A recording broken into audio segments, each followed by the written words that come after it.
In this video, I'm going to show you how to connect Lovable with ChatGPT step by step, so you can link the two platforms together quickly and start using them more efficiently. This is a simple setup, but I'll walk you through every click so you don't miss anything. If this tutorial helps, make sure to hit the like button and subscribe for more easy software guides just like this one. Let's get started. First, go to ChatGPT in your browser. Once you're on the site, look to the left side and click on More in the left middle menu. This opens up additional options inside ChatGPT, including connected apps and integrations. Next, click on Apps. This is where ChatGPT shows available apps that can be connected to your account.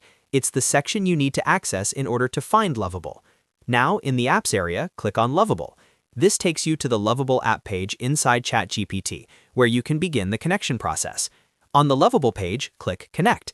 This starts the authorization flow and tells ChatGPT that you want to link your Lovable account or workspace.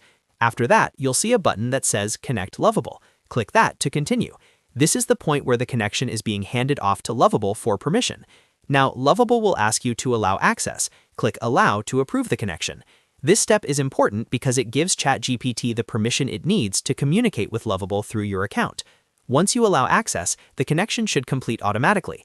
After that, Lovable and ChatGPT will be connected, and you can move forward with whatever workflow or integration you plan to use.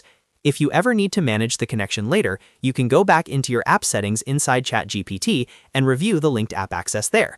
That makes it easy to stay organized and control your connected tools. And that's it. You've now connected Lovable with ChatGPT in just a few simple steps. If this video saved you time, please give it a like, subscribe to the channel, and turn on notifications so you don't miss the next tutorial. Thanks for watching, and I'll see you in the next one.